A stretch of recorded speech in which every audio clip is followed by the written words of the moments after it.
নমস্কাৰ বন্ধু বান্ধৱীসকল, আমাৰ ৰাশিফল চেনেলটোলৈ আপোনালোকক স্বাগতম জনাইছোঁ। আজি এই বিশেষ ভিডিঅ'টোৰ যোগেদি আমি জানিম যে শিৱৰাত্ৰিৰ ফলত পাঁচ ৰাশি জাতক জাতিকাসকলৰ ভাগ্য হঠাৎ উজ্বলিবলৈ গৈ আছে।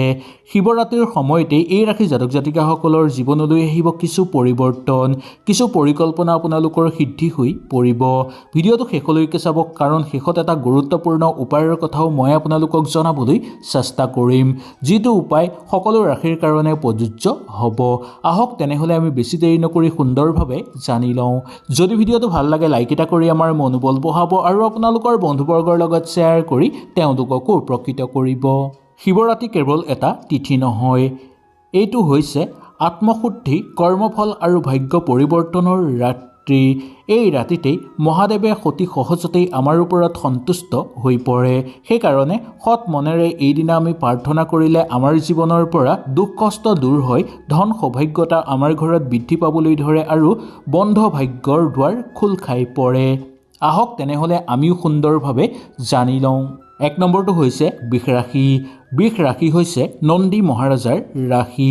নন্দী হৈছে মহাদেৱৰ অতি প্ৰিয় বাহন। সেইকাৰণে শিৱৰাত্ৰিৰ ফলত বৃষ ৰাশি জাতক জাতিকাসকলৰ ওপৰত মহাদেৱৰ বিশেষ কৃপা পৰিবলৈ গৈ আছে, যাৰ ফলত বন্ধ হৈ থকা টকা আপোনালোকৰ খোল খাই পৰিব। প্ৰচুৰ পৰিমাণে অৰ্থৰ আগমন হ'বলৈ ধৰিব। আপোনালোকৰ জীৱনত যদি কিবা আপোনালোকৰ সমস্যা চলি আছিল, অৰ্থৰ কাৰণে যদি কিবা অশান্তি চলি আছিল, সেই সকলোবোৰ এই শিৱৰাত্ৰিৰ ফলতেই আপোনালোকৰ নোহোৱা হৈ পৰিব। চাকৰি বা ব্যৱসায়িক বাণিজ্যৰ ক্ষেত্ৰত প্ৰচুৰভাৱে উন্নতি দেখিবলৈ পোৱা যাব। নতুনকৈ চাকৰি বিচাৰি থকা লোকসকলৰ কাৰণে এই শিৱৰাত্ৰিৰ পিছৰ সময়খিনি অত্যন্ত শুভ বুলি মনা গৈছে। ঘৰত শান্তি বৃদ্ধি পাবলৈ ধৰিব আৰু লগতে সমৃদ্ধি বৃদ্ধি পাবলৈ ধৰিব আপোনালোকৰ। বিশেষকৈ যিসকল লোকে বহুদিনৰ পৰা কষ্ট কৰি আছে, তেওঁলোকৰ ভাগ্য বিশেষভাৱে সলনি হৈ পৰিব। কপালত নথকা বস্তু আপোনালোকে লাভ কৰিবলৈ সক্ষম হ'ব। নতুন নতুন সুযোগ সুবিধা আপোনালোকে লাভ কৰিব পাৰিব। ৰাজনৈতিক ক্ষেত্ৰত ডাঙৰ পদবী লাভ কৰাৰ যোগ দেখিবলৈ পোৱা যায়।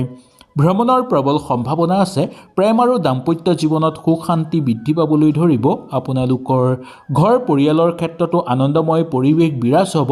আনৰ পৰা আপোনালোকে সহায় সহযোগিতা তথা আন্তৰিকতা লাভ কৰিবলৈ সক্ষম হোৱা দেখিবলৈ পাব। পঢ়া শুনাৰ ক্ষেত্ৰত অগ্ৰগতি লাভ হ'ব। শিক্ষাগুৰুসকলৰ কাৰণেও অনুকূল প্ৰভাৱ দেখিবলৈ পোৱা যাব। 2 নম্বৰটো হৈছে সিংহ ৰাশি। সিংহ ৰাশি জাতক জাতিকাসকলৰ এই শিৱৰাত্ৰিৰ ফলতেই নেতৃত্ব শক্তি বৃদ্ধি পাবলৈ ধৰিব। শিৱৰাত্ৰিৰ ফলত মহাদেৱৰ বিশেষ আশীৰ্বাদ আপোনালোকৰ ওপৰত পৰিব, যাৰ ফলত মান সন্মান বৃদ্ধি পাবলৈ ধৰিব। পদ আৰু মৰ্যাদা বৃদ্ধি পাবলৈ ধৰিব। সামাজিক ক্ষেত্ৰত আপোনালোকে স্বীকৃতি লাভ কৰিবলৈ সক্ষম হোৱা দেখিবলৈ পোৱা যায়। এই সময়খিনি নতুন সুযোগ আপোনালোকৰ জীৱনলৈ আহিব। উচ্চ মানুহৰ পৰা পূৰ্ণভাৱে সহায় আৰু লাভ পাবলৈ সক্ষম হ'ব। ভাগ্য আপোনাৰ পক্ষত থাকিব, যাৰ ফলত আপোনালোকে যি কাম হাতত দিব সেই কামতেই সফলতা অৰ্জন কৰিব পাৰিব। ঘৰ পৰিয়ালৰ ক্ষেত্ৰত সুখ শান্তি বৃদ্ধি পাবলৈ ধৰিব। নতুন যান বাহন কিনাৰ প্ৰবল সম্ভাৱনা আপোনালোকৰ দেখিবলৈ পোৱা যায়। ব্যৱসায়িক বাণিজ্যৰ ক্ষেত্ৰত অনুকূল হ'ব। ব্যৱসায়ত বিনিয়োগ কৰাৰ ক্ষেত্ৰতো আপোনালোকৰ অনুকূল প্ৰভাৱ দেখিবলৈ পাব। ধৰ্মীয় ক্ষেত্ৰত যোগদান কৰি আনন্দিত অনুভৱ কৰিব পৰাৰ প্ৰবল যোগ থাকিব। ভ্ৰমণৰ সম্ভাৱনা আছে। দূৰ ভ্ৰমণ হ'ব পাৰে আপোনালোকৰ। ওচৰ চুবুৰীয়াৰ লগত সৰু সুৰা কথাত খুটখাট বা তৰ্ক বিতৰ্ক আপোনালোকৰ হৈ পৰিব পাৰে। নতুনকৈ কাম বিচাৰি থকা বা নিবনুৱাসকলে নতুন সুযোগ জীৱনলৈ লাভ কৰিব বা নতুন সুযোগ আপোনালোকে লাভ কৰিবলৈ সক্ষম হ'ব। কাৰ্যকৰী পৰিকল্পনা সুচাৰুভাৱে আপোনালোকৰ সিদ্ধি হৈ পৰিব। কিবা যদি কাৰোবাৰ লগত মত বিৰোধ লাগি আছিল, সেই সকলোবোৰ আপোনালোকৰ সমাপ্ত হৈ পৰিব। প্ৰশাসনিক বিষয়াসকলৰ পদোন্নতিৰ যোগ দেখিবলৈ পোৱা যায়। চাকৰিয়ালসকলৰ কাৰণে স্থান পৰিৱৰ্তন ঘটিব পাৰে, তাৰ ফলতো আপোনালোকৰ অনুকূল প্ৰভাৱ থাকিব। শত্ৰুৰ পৰাক্ৰম কমিবলৈ ধৰিব। নতুনকৈ আপোনালোকে কিবা কাম হাতত ল'লে সেই কাম সুচাৰুভাৱে আপোনালোকৰ হৈ পৰা দেখিবলৈ পোৱা যাব। 3 নম্বৰ ৰাশিটো হ'ল বৃশ্চিক ৰাশি। বৃশ্চিক ৰাশিৰ জাতক জাতিকাসকলৰ ওপৰত মহাদেৱৰ অতিশয় পৰম কৃপা পৰিবলৈ গৈ আছে, কাৰণ বৃশ্চিক ৰাশিৰ জাতক জাতিকাসকল মহাদেৱৰ অতিশয় প্ৰিয় ৰাশি বুলি মনা গৈছে। এই ৰাশিৰ লোকসকলে বহু সময়ত বহু কষ্ট কৰি বহু ভাল ফল অৰ্জন কৰিব পাৰিব। শিৱৰাত্ৰিৰ ফলত আপোনালোকৰ গুপ্ত শত্ৰু ধ্বংস হৈ পৰিব। মানসিক চাপ কমিবলৈ ধৰিব। হঠাৎ অৰ্থ লাভৰ সুযোগ আপোনালোকৰ জীৱনলৈ অহা দেখিবলৈ পোৱা যাব। নতুনকৈ কিবা কিবা কাম যদি আপোনালোকে কৰিব বিচাৰে এনে ক্ষেত্ৰতো আপোনালোকে সুচাৰুভাৱে কৰিব পাৰিব আৰু সকলো ফালৰ পৰা নতুন আশা আপোনালোকে লাভ কৰিবলৈ সক্ষম হোৱা দেখিবলৈ পোৱা যাব। ঘৰ পৰিয়ালৰ ক্ষেত্ৰত সুখ সমৃদ্ধি বৃদ্ধি পাবলৈ ধৰিব। কৰ্মক্ষেত্ৰত আগুৱাই যাব পাৰিব আৰু কৰ্মক্ষেত্ৰত আগুৱাই যোৱাৰ ক্ষেত্ৰত সহযোগীয়ে পূৰ্ণভাৱে সহায় সহযোগিতা কৰিব।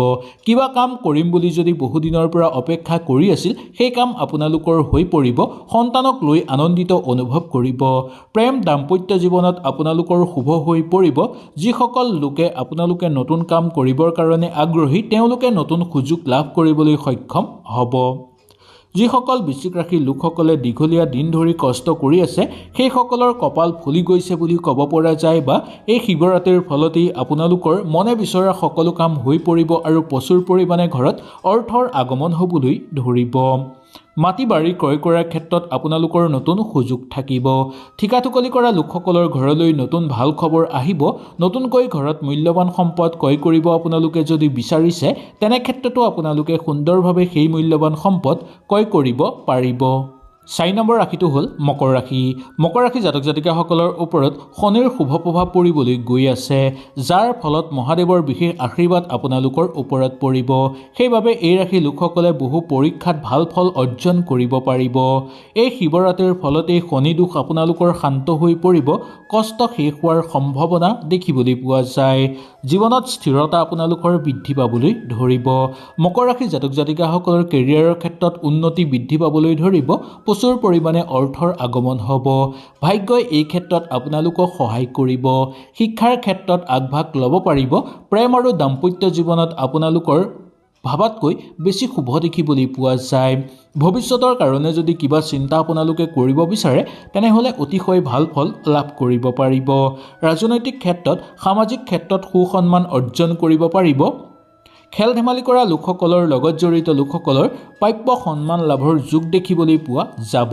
ব্যৱসায়িক বাণিজ্যৰ লগত জড়িত লোকসকলে ব্যৱসায়ত সুফল দেখুৱাব পাৰিব আৰু লগতে ব্যৱসায়ত বিনিয়োগ কৰি ভালদৰে লাভৱানো আপোনালোকে হ'ব পাৰিব।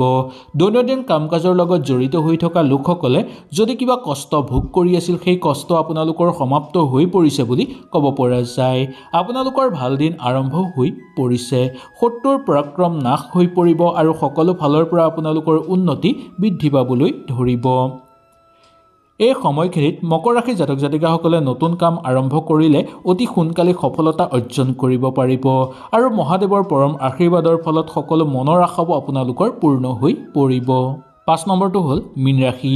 মীন ৰাশি জাতক জাতিকাসকলৰ মহাদেৱৰ পৰম কৃপা পৰিবলৈ গৈ আছে আপোনালোকৰ ওপৰত। মীন ৰাশি হৈছে আত্মসন্তুষ্টিৰ ৰাশি। মীন ৰাশি জাতক জাতিকাসকলৰ এই শিৱৰাত্ৰিৰ ফলতেই আত্মবিশ্বাস বৃদ্ধি পাবলৈ ধৰিব। মানসিক শান্তি ঘূৰি আহিবলৈ ধৰিব। আধ্যাত্মিক শক্তি বৃদ্ধি পাবলৈ ধৰিব। ধন আৰু সৌভাগ্যতা লাভ হ'ব আপোনালোকৰ। নতুন নতুন সুযোগ সুবিধা আপোনালোকৰ জীৱনলৈ নামি অহা দেখিবলৈ পোৱা যাব। ঘৰ পৰিয়ালৰ ক্ষেত্ৰত সুখ শান্তি থাকিব। জীৱনত চলি থকা কিছুমান দুখ আপোনালোকৰ সমাপ্ত হৈ পৰিব একেবাৰে আৰু কিছুমান দুখ আপোনালোকৰ লাহে লাহে সমাপ্ত হৈ পৰিবলৈ ধৰিব। ঘৰত যদি কিবা নতুনকৈ কাম আপোনালোকে আৰম্ভ কৰিম বুলি ভাবিছে পাৰিব। লগতে ঘৰত মাংগলিক অনুষ্ঠান অনুষ্ঠিত কৰাৰ প্ৰবল যোগ আপোনালোকৰ দেখিবলৈ পাব। নিবনুৱাসকলৰ কৰ্মপ্ৰাপ্তিৰ প্ৰবল সম্ভাৱনা আছে। ভ্ৰমণ কৰিব বিচাৰিলে কৰিব পাৰিব। দূৰ ভ্ৰমণৰ যোগ কিন্তু আপোনালোকৰ দেখিবলৈ পোৱা যাব। পোহনীয়া জীৱ জন্তু আপোনালোকৰ ঘৰত আগমন হ'ব। কাৰ্যকৰী পৰিকল্পনা সিদ্ধি হৈ পৰিব। ওচৰ চুবুৰীয়াৰ লগত থাকোঁতে আপোনালোকৰ আন্তৰিকতা বৃদ্ধি পাবলৈ ধৰিব। ঘৰ পৰিয়ালৰ ক্ষেত্ৰত সুখ শান্তি বৃদ্ধি পাবলৈ ধৰিব। স্বাস্থ্যও আপোনালোকৰ আগতকৈ উন্নত হৈ পৰা দেখিবলৈ পোৱা যাব। প্ৰশাসনিক বিষয়াসকলৰ পদোন্নতিৰ সম্ভাৱনা দেখিবলৈ পোৱা যাব। পঢ়া শুনা কৰা লোকসকলৰ পদোন্নতি হ'ব বা অগ্ৰগতি লাভ হ'ব। শিক্ষাগুৰুসকলৰ স্বাস্থ্য আগতকৈ উন্নতি হৈ পৰিব। মনটো আপোনালোকৰ আশাবাদী হৈ পৰিব পাৰে। ধন বৃদ্ধি পাবলৈ ধৰিব আপোনালোকৰ ঘৰত আৰু সৌভাগ্যতা লাভ হ'ব। এই মীন ৰাশি জাতক জাতিকাসকলে মহাদেৱৰ পৰম আশীৰ্বাদ লাভ কৰিব পাৰিব। বিশেষকৈ সৎ উদ্দেশ্যৰে মহাদেৱক যদি আপোনালোকে প্ৰাৰ্থনা কৰে তেনেহ'লে মহাদেৱ সন্তুষ্ট হৈ পৰিব অতি সোনকালেই। এতিয়া আমি জানি লওঁ আহক সকলো ৰাশিয়ে এই মহাশিৱৰাত্ৰিত কি কৰিব পাৰিব। শিৱৰাত্ৰিৰ দিনা বা ৰাতি এটা শিৱলিংগত আপোনালোকে পানী অৰ্পণ কৰিব বা শিৱলিংগত আপোনালোকে পানী অৰ্পণ কৰাটো অত্যন্ত শুভ বুলি মনা গৈছে। বা গাখীৰো পাৰিব আৰু শিৱলিংগত আপোনালোকে বেলপাত নিবেদন কৰিব আৰু অৰ্পণ কৰাৰ পিছত আপোনালোকে 11 বাৰ বা 21 বাৰ ওম নমঃ শিৱায় মন্ত্ৰটো জাপ কৰিব।